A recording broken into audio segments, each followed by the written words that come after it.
علی علی حق ہے علی حق ہے علی حق ہے علی علی جدھر حق ہے ادھر مولا، جدھر حق ہے ادھر مولا، جدھر مولا ادھر حق ہے۔ اب آئیے، ایک بات تو یہ ہے کہ ہمیں دعا کی اہمیت بتانے کے لیے دعا کی طاقت بتانے کی، دعا کس چیز کا نام ہے؟ دعا اس چیز کا نام ہے کہ آپ بھی معجزے دکھا سکتے، آپ بھی ناممکن کو ممکن بنا سکتے ہیں۔ ایسے دعا کے ذریعے سے آپ کے کام ہو جائیں گے جو ناممکن نظر آ رہے ہیں۔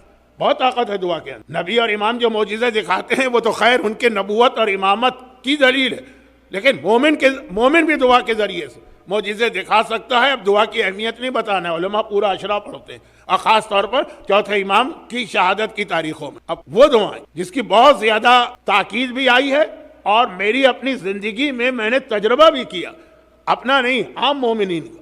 اب مثلاً اس میں سے ایک دعا ہے سورہ طلاق کی آیت نمبر 2 اور 3۔ آیت نمبر 2 کا آخری حصہ بالکل آخری، اور آیت نمبر 3 پوری کی پوری سورہ طلاق۔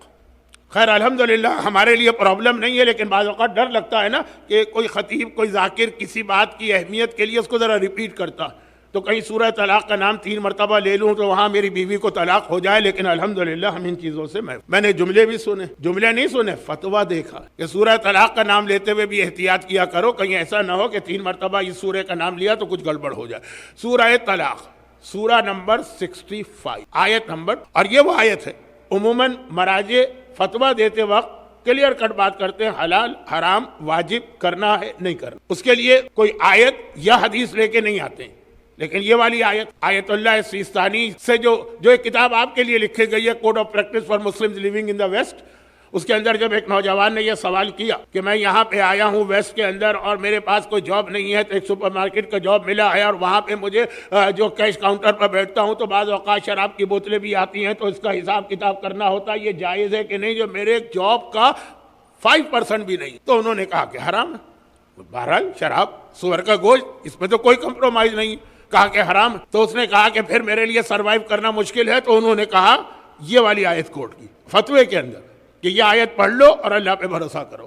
آیت کیا ہے؟ وَمَن يَتَّقِ اللَّهَ يَجْعَلْ لَهُ مَخْرَجًا، یہ ہے آیت نمبر 2 کا اینڈ، بالکل آخری ٹکڑا۔ اور تیسری آیت تو میں پوری پڑھوں گا، وَمَن يَتَّقِ اللَّهَ، جو اللہ سے ڈرتا ہے یعنی تقوی اختیار کرتا ہے۔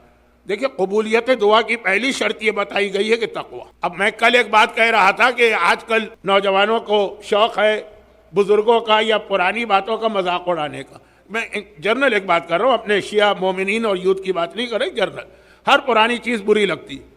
اور میں نے کل عرض کیا تھا کہ نہیں، ہمارے بزرگوں کا ویژن تھا، جو چیزیں بھی انہوں نے رکھی ہیں بہت سوچ سمجھ کے رکھی۔ کسی بھی مرجع سے پوچھ لیجئے کہ کیا دعا مانگتے وقت عورت کے لیے سر کو چھپانا ضروری، سوائے نمازوں کے، اور حج میں بھی نہیں، نمازوں کے، کہ جہاں عورت کا ایک بال بھی نظر نہ آئے، اور کوئی عبادت میں اس انداز کی پابندی نہیں۔ لیکن ہمارے یہاں طریقہ تھا کہ جب کوئی دعا کا موقع آتا تھا عورت خود بخود اپنے سر کے اوپر دوپٹہ ڈال لیتی ہے، حتیٰ بڑی، ذرا لفظ صحیح تو نہیں ہے لیکن ٹائم نہیں ہے، برگر فیملی کی عورتوں کو بھی میں نے اذان کی آواز آئی سر پہ دوپٹہ ڈال لیا، اگر کوئی دعا کا موقع آیا سر پہ دوپٹہ ڈال لیا۔ اچھا اس میں بھی 1% تو ہر جگہ ایسی ہوتی کہ وہ دوپٹہ اس لیے ڈالا جاتا ہے کہ وہ آدھا چھپے اور آدھے وہ بال نظر آئیں کہ دیکھو ہم بیوٹی پارلر سے کس طرح تیار ہو۔ وہ تو انداز صحیح لگ جاتا کہ یہ دوپٹہ بال چھپانے کے لیے ڈالا جا رہا ہے کہ وہ اور نمایاں، لیکن ایک عام عورت۔ اب اگر مجھے معلوم بعض خواتین نے آغا سیستانی سے یہ فتویٰ بھی پوچھا، سوال کیا کہ کیا یہ جو اذان ہوتی ہے تو اس وقت سر چھپانا واجب ہے، دوپٹہ پہننا؟ انہوں نے کہا واجب نہیں، وہ تو جو فتویٰ ہے وہ تو یس اور نو ہوتا۔ لیکن جو ہمارے بزرگوں نے ایک طریقہ رکھا جو ہماری عورتوں کے ڈی این اے میں داخل ہو گیا اب تک، اب آگے پتہ نہیں کیا ہونے والا۔ اذان ہوگی سر پہ دوپٹہ آئے گا، کوئی فاتحہ کا موقع ہوگا سر پہ دوپٹہ آئے گا، دعا کا موقع ہوگا وہ قرآن کی آئے۔ وَمَن يَتَّقِ اللَّهَ يَجْعَل لَهُ مَخْرَجًا، کا دعا قبول ہی اس کی ہوتی ہے جو تقوی اختیار کر رہا ہے۔ عام زندگی میں نہ صحیح تو کم از کم دعا کے موقع پر تو اپنے آپ کو متقی کی شکل میں لے کے آ جاؤ۔ یہ تو موضوع کہیں اور چلا گیا، پہلے آیت سن لیجیے۔ وَمَن يَتَّقِ اللَّهَ، جو اللہ سے ڈرتا ہے اور تقوی اختیار کرتا ہے، یجعل لہ مخرجا، اللہ اس کے لیے ہر مصیبت سے نکلنے کا راستہ بنا دیتا۔ راستہ ہوتا نہیں، وہ مصیبت اور پریشانی آنا ہی آنا، اس میں کوئی بچنے کا راستہ نہیں ہے، لیکن یجعل قرار دیتا ہے اللہ اس کی دعا تقوی کے نتیجے میں ایک راستہ کہ جس سے مصیبت سے نکل جائے۔ اب آپ میں سے اکثر لوگ گلف میں ایک طویل عرصہ گزار کے آئے ہیں، مخرج تو آپ نے وہاں دیکھا ہی کہ جب آپ ہائی وے پہ جا رہے ہیں اور وہاں سے نکلنا ہے تو ایگزٹ جس کو انگریزی میں کہتے ہیں اس کو وہاں مخرج کہتے ہیں. تو اللہ ایک ایگزٹ بنا دے گا, ایک ایسا راستہ بنا دے گا اگر تقویٰ ہے تمہارے پاس. اس کے بعد آیت, اب تیسری آیت, وَيَرْزُقْهُ مِنْ حَيْثُ لَا يَحْتَسِبُ, اور تمہیں رزق عطا کرے گا ایسی جگہ سے تم سوچ بھی نہیں سکتے تھے کہ وہاں سے بھی رزق مل سکتا, تمہارا گمان بھی نہیں ہوگا. اچھا اس رزق کے اندر وہ پورا فلسفہ آ جاتا ہے کہ رزق کسے کہتے ہیں. یقیناً ہمارے اور آپ کے ذہن میں تو آتا ہے جو ہمارے گھر کا خرچہ چلانے کے لیے دولت ہے, لیکن کبھی اللہم ارزقنی زیارت الحسین, زیارت حسین کو بھی رزق کہا گیا, کبھی اولاد کو بھی رزق کہا گیا.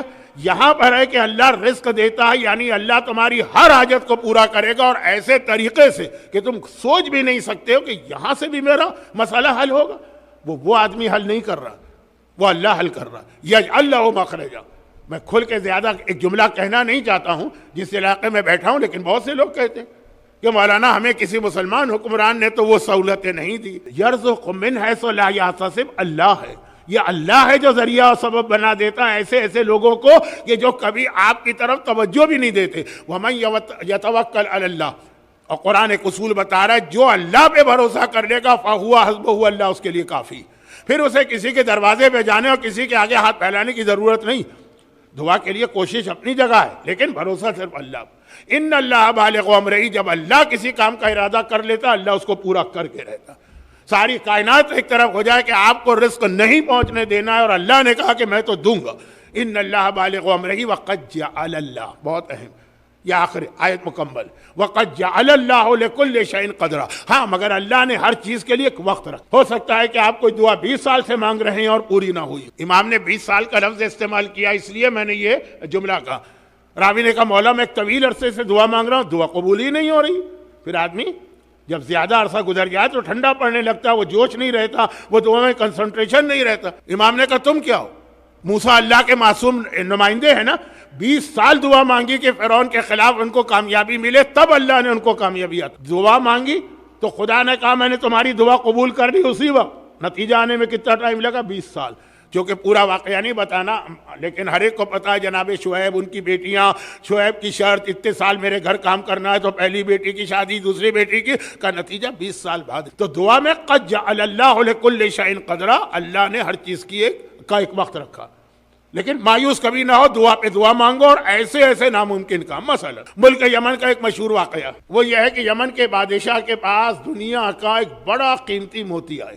شہید دستغیب شیرازی نے اپنی کتاب میں یہ واقعہ کوٹ. بہت قیمتی موتی آیا, موتی جتنا بڑا ہوگا اتنا قیمتی اور جتنا صاف اور شفاف. وقت نہیں ہے کہ میں موتیوں کے فضائل بیان کروں, تو وہ ایسا موتی کی دنیا میں کسی کے پاس. اور بادشاہ کے لیے بھی ایک, جیسے آج کل بھی ہوتا ہے نا, مملکتوں میں کمپٹیشن ہوتا ہے, یہ چیز ہمارے پاس ہے تو ہمارے پاس اس سے اچھی ہے تو ہمارے پاس. جیسے مڈل ایسٹ میں اس وقت ایک دوڑ لگی ہوئی, دنیا کی ٹالسٹ بلڈنگ ہمارے پاس ہے تو دوسرے ملک نے اس سے اونچی بنائی, تو تیسرے نے اس سے اونچی بنائی, تو چوتھے نے اس سے اونچی بنائی, اور اتنا خرچہ کر کے جس بلڈنگ کو بناتے ہیں 2 سال کے بعد دوسرا ملک اس سے زیادہ. اب ایک مقابلہ ہے, سب سے بڑا پل کہاں ہے, سب سے بڑی بلڈنگ کہاں ہے, بہت سارے.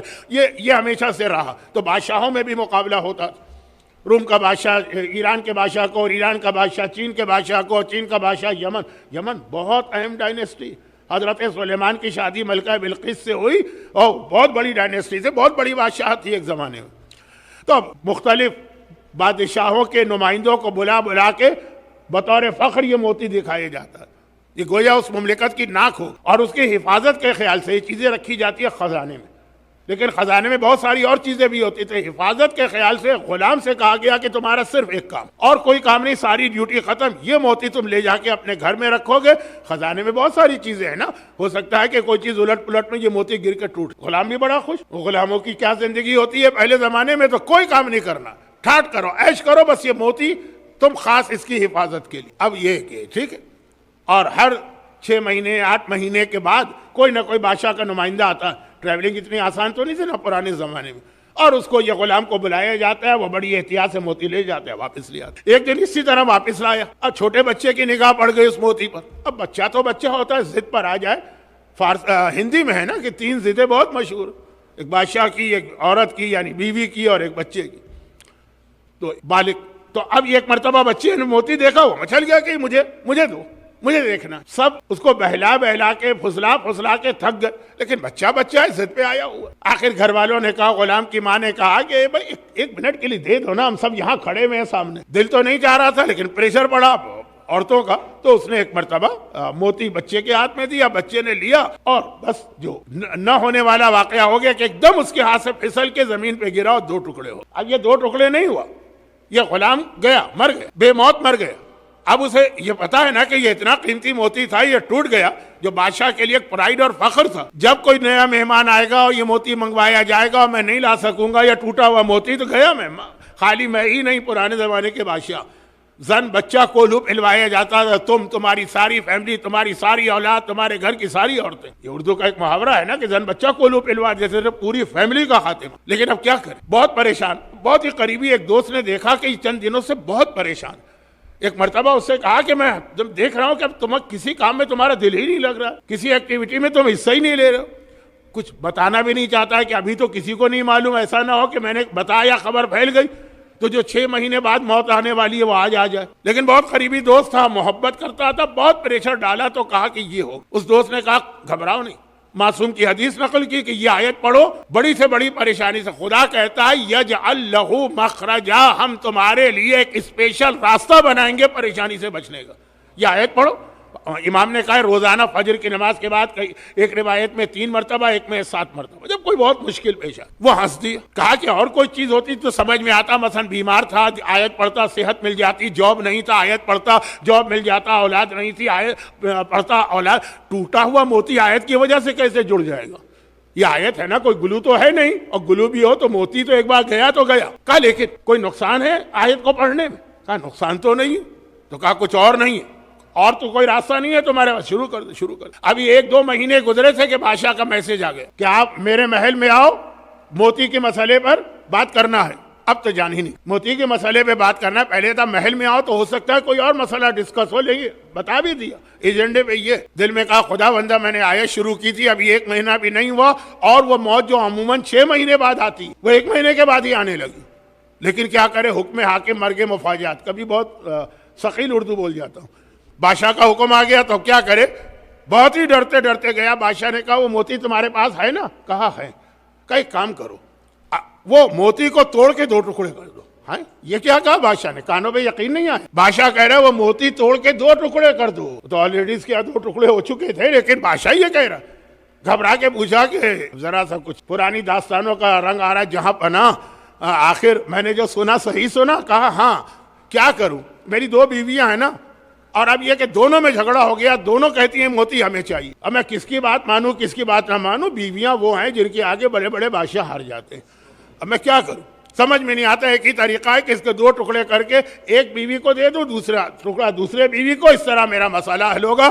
غلام نے دل میں کہا آپ کا مسئلہ تو حل ہوتا ہی رہے گا, دیکھیں اللہ نے کس طرح سے اس آیت کی برکت سے میرے اتنے بڑے مسئلے کو حل کر دیا. اور یہ عرض کر دوں کہ جیسا میں نے شاید 2-3 مجلس میں کہا تھا, یقینی موت, اسی کو میں نے شروع مجلس میں کہا نا کہ معجزے ہو جاتے ہیں دعا کے ذریعے. جو تیسری مجلس میں شاید میں نے عرض کیا تھا کہ آج کل بعض لوگوں جو کچھ اپنی ہاف نالج پر اپنے آپ کو مجتہد سے بڑا سمجھتے, وہ کبھی اس قسم کے واقعات سن کے کہیں گے بادشاہ کا واقعہ ہے نا, تو کوئی اتھینٹک تو نہیں ہوگا. اب آئیے 10ویں امام کے زمانے میں سیم واقعہ یونس نقاش کو پیش آئے. جا کے دیکھ لیجئے 10ویں امام کے حالات, سیم واقعہ. البتہ وہاں پہ دعا ایک اور بتائی تھی امام نے, جس کو ہم دعائے توسل کہتے. یونس اس زمانے کے ظالم حکمران متوکل کے زمانے میں تھا, نقاش تھا, وہ نقش و نگار بناتا تھا. تو ایسا ہی تھا کہ ایک بہت قیمتی یاقوت آیا اور وہ ٹوٹ گیا اور وہ گھبرا گیا, اور پھر بادشاہ نے بولا کہ یہی کہا کہ مجھے اس کے 2 ٹکڑے کرانا ہے. باقاعدہ پورا واقعہ 10ویں امام کے حالات میں, اس کا نام ہے یونس نقاش کا واقعہ. تو دعا کی طاقت سمجھئے, دعا. مگر یہاں پہ ہمارے کل جو میں نے ایک جملہ کہا تھا نا, اس جملے کو ذرا سا واضح کرنا ہے کسی کے کہنے میں کہ دعا. اب بعض دعائیں ایسی ہوتی ہے جس کے راستے میں کچھ چیزیں رکاوٹ بن جاتی. اچھا, ابھی تو میں کسی اور انداز سے بات کر رہا ہوں. وہ 4تھے امام نے کس بچے سے کہا کہ اپنی ماں کو قید کر؟ آیا ایک نوجوان رسول اللہ کے حدیث, 4تھے امام راوی ہیں, آیا اور آنے کے بعد کہا کہ یا رسول اللہ مسئلہ ایسا ہے کہ بیان کرتے ہوئے شرم بھی آ رہی, میرے باپ کا انتقال ہو گیا ہے, میری ماں ہے لیکن وہ نامحرموں سے بہت زیادہ مکس اپ ہوتی ہے، گلتی ملتی ہے اور اس کے تعلقات ہے، بھئی سمجھ نہیں آتا میں کیا کروں۔ پیغمبر نے کہا اس کو امر بالمعروف کرو، زبان سے سمجھاؤ۔ کہا میں ڈر رہا ہوں، والدین کا جو خاص طور پر ماں کا جو رتبہ اسلام نے بتایا کہ آواز بھی بلند نہ ہونے پائے، تو کہا کہ پیغمبر نے کہا نہیں، جا کے نرمی سے بات۔ واپس آیا چند دنوں بعد، کہا یا رسول اللہ کوئی فائدہ نہیں ہوا۔ کہا ذرا سختی سے بات کہ سختی سے بات کروں؟ کہا سختی سے بات کروں۔ اس نے جا کے سختی سے بات کی، آ کے کہا کہ ماں تو کوسنے دینے لگی، بد دعائیں دینے لگی۔ بد دعا دعا ہی کی ایک کیٹیگری، میں تو گھبرا گیا، ماں کی بد دعا۔ کراچی کی منی بسوں کے پیچھے ایک زمانے میں لکھا ہوتا تھا ماں کی بد دعا، تو خیر ماں کی بد دعا ایک بہت بڑی چیز ہے، وہ بد دعا دے رہی۔ اگرچہ ایک حدیث میں ہے ماں کی بد دعا سے نہ ڈرنا، یا اتنا نہ ڈر، باپ کی بد دعا سے ڈرنا، کہ ماں جب بد دعا دے گی دل سے کبھی نہیں دے گی، خیر وہ الگ موضوع۔ لیکن وہ تو غصے میں آ گئی، تم ہو کون؟ پیغمبر نے کہا اچھا ایسا کرو، جو لوگ آتے ہیں نا گھر، انہیں جا کے سمجھاؤ۔ آ کے کہتا یا رسول اللہ وہاں تو اور الٹا ماجرا ہو گیا، وہی سارے جملے کہے جو آپ کینیڈا میں، امریکہ میں، یورپ میں سنتے ہیں۔ انہوں نے کہا تم ہو کون بولنے والے؟ Mind your own business, don't interfere in my matters, یہ ہمارا ان کا معاملہ ہے، تم ہو کون؟ تمہیں اختیار کس نے دیا؟ پیغمبر نے کہا اب ایسا کرو کہ اپنی ماں کو ایک کمرے میں بند کر کے دروازہ لاک کر دو، صرف جو ٹوائلٹ جانے کا وقت ہوتا ہے یا کھانے پینے کا۔ کہا یا رسول اللہ میں نے سختی سے بات کی تھی تو اس نے بال کھول کھول کے بد دعا دینا شروع کی، اب تو پتہ نہیں کیا قیامت ڈھائی۔ کہا لیکن قیامت کے دن تیری ماں سے زیادہ خوش کوئی ماں نہیں ہو۔ قیامت کا ایک مسئلہ اور بھی، مسئلہ نہیں، قیامت کا ایک پیغام اور بھی، جب کسی مومن کو جنت میں بھیجا جائے تو پہلے اسے جہنم دکھائی جائے اور کہا جائے گا کہ اگر تم یہ اعمال نہ کرتے تو یہ تمہاری جگہ تھی، جو بچ گئے تم اپنی نیکیوں کی وجہ سے تاکہ اب اس کی خوشی ڈبل ہو جائے۔ ویسے آپ نے کسی کو بھیج دیا، اس کو اندازہ نہیں ہوگا جو مصیبتوں سے گزر کے آیا ہو۔ اگر آپ مثلا پلین پہ بیٹھ کے کہیں پہنچ گئے کسی ایسے ملک میں اور آپ کو نیشنلٹی مل گئی، اندازہ نہیں ہوگا، لیکن جو بوٹ میں اور پتہ نہیں کہاں سے اور بارڈر کراس کر کے آتے ہیں ان کو زیادہ اندازہ ہوتا ہے۔ خیر میں اس موضوع پہ نہ بولوں تو بہتر۔ دکھایا جائے گا یہ ہے تمہاری اصلی جگہ اگر تم یہ نیکیاں نہ کر دیں، اور ہر جہنمی کو جنت دکھائی جائے گی۔ کہا کہ جو تم نے گناہ کیے اگر نہ کیے ہوتے یہ محل تمہیں ملنے والا تھا جو تم نے کھو دیا۔ تو کہا کہ جب تیری ماں یہ دیکھے گی کہ کتنے بڑے عذاب جہنم سے تو نے اسے بچا لیا گھر میں بند کر کے، اس سے زیادہ کوئی خوش نہ ہوگی۔ یہ چوتھا امام ہم تک پیغمبر کا پیغام پہنچا رہے ہیں۔ یہیں سے پھر وہ ایک اصول سامنے آئے۔ پوچھا گیا کہ مولا یہ جو دعائے کمیل میں ایک لفظ ہے اللہم اغفر لی الذنوب التی ترد الدعاء، اے خدا میرے وہ گناہ معاف کر دے جس کے نتیجے میں دعائیں ٹھکرا دی جاتی ہیں۔ دعا معجزہ، دعا طاقت ہے، دعا ایک پاور ہے، دعا ایک شکتی ہے، کس زبان میں کہوں۔ بہرحال شاید اردو میں جو پہلا جملہ کا وہی کافی تھا، باقی تو میں نے فضول وقت ضائع کیا۔ دعا ایک طاقت، لیکن راوی کہتا ہے کہ دعائے کمیل میں آپ کے دادا نے کہا کہ اے خدا میرے وہ گناہ معاف کر دے جو دعا کو ٹھکرا دیتے، وہ کون سے گناہ؟ تب امام نے وہ جواب دیا۔ اچھا دعائے کمیل کی جو 4-5 لفظ ہیں نا، اس کی تشریح چوتھے امام نے کی، اور جو لوگ سجادیہ اشرا پڑھتے ہیں کبھی نہ کبھی زندگی میں ان جملوں کی تشریح ہوتی۔ اللہم اغفر لی الذنوب التی تحقق الاسم تغیر النعم، یہ سارے ایک ایک جملہ، ہر جملے کی امام نے تشریح کی کہ 4 گناہ جو ایک ایک پرابلم لاتے ہیں۔ اب یہاں امام نے کہا کہ سنو، ترک الامر بالمعروف الذنوب التی تنزل البلاء وترد الدعاء وتحبس الرزق، وہ گناہ جس کے نتیجے میں گھر میں بلائیں نازل ہوتی ہیں، روزی کم کر دی جاتی ہے، دعائیں ٹھکرا دی جاتی۔ 2-3 دن کا موضوع تھا کہ اللہ ہر مومن کا امتحان لیتا، لیکن کچھ پریشانیاں ہمارے گھر میں امتحان کی وجہ سے نہیں آتی ہیں، ہمارے اپنے کرتوتوں کی وجہ سے آتی۔ ظہر الفساد فی البر والبحر بما کسبت ایدیکم، زمین و آسمان میں تباہی آ گئی تمہارے کرتوتوں سے، چاہے اس کو آپ گلوبل وارمنگ کہیں، چاہے آپ اسے پولوشن کا مسئلہ کہیں، اور چاہے اسے آپ اپنے گھر کے اندر کے فساد کہیں۔ تو امام فرما رہے ہیں کہ وہ 4 گناہ، وہ 4 کو 3 ہی سمجھیے، 4 گناہ ہیں جس کے نتیجے میں بلائیں آتی ہیں تمہارے گھر میں۔ ضروری نہیں کہ وہ بلا اللہ کی طرف سے امتحان کے طور پہ آئی، اور اس کے نتیجے میں دعائیں ٹھکرا دی جاتی ہیں۔ بھئی بلا سے بچنے کا راستہ ہمارے پاس پروٹیکشن تو دعا ہی ہے نا، وہ بھی ٹھکرا دی جاتی۔ شاید بہت سارے مومنین کی ظہور امام کی دعا بھی اس لیے قبول نہیں ہو رہی، وہ بھی ایک دعا ہے نا۔ اور رزق، روزی تنگ کر دی جاتی، روزی ہر ایک کو ملے گی، کیونکہ ما من دابۃ علی الارض الا علی اللہ رزقها، اللہ کا وعدہ، ہر چلنے والے کو ہم رزق کو دیں گے لیکن تنگ۔ اور مولا کون سے 4 گناہ ہیں؟ تو میرا موضوع صرف ان میں سے ایک، ترک الامر بالمعروف والنہی عن المنکر، یہ 2 بڑے گناہ، و ترک الاغاثۃ الملہوف و اعانۃ المظلوم، آخری، اور کسی مظلوم کی مدد نہ کرنا اور کسی پریشان حال کی فریاد پہ نہ پہنچنا، یہ وہ گناہ ہے جس کے نتیجے میں تمہارے گھر میں بلا آئی۔ امام نے فرمایا نا کہ ایک عالم جب قبر میں گیا تو اللہ نے کہا کہ تیری سزا ہے 100 کوڑے۔ ایک عذاب قبر کا بھی وعدہ تھا نا، وہ سارے وعدے تو آج ہی پورا کر رہا ہوں، چاہے 2 منٹ لے۔ 100 کوڑے۔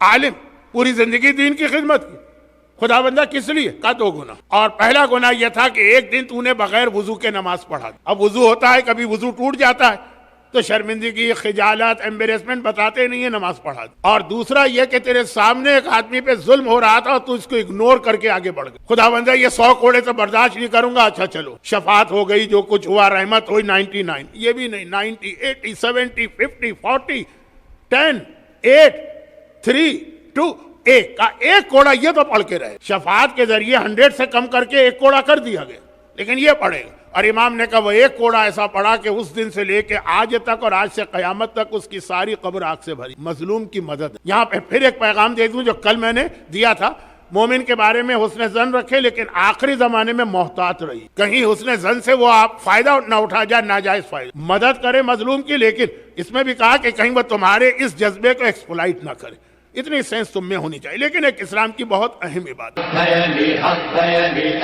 جدھر حق ہے ادھر مولا، جدھر حق ہے ادھر مولا، جدھر مولا ادھر حق ہے۔ علی علی حق ہے، علی حق ہے، علی حق ہے، علی علی جدھر حق ہے ادھر مولا، جدھر حق ہے ادھر مولا، جدھر مولا ادھر حق ہے۔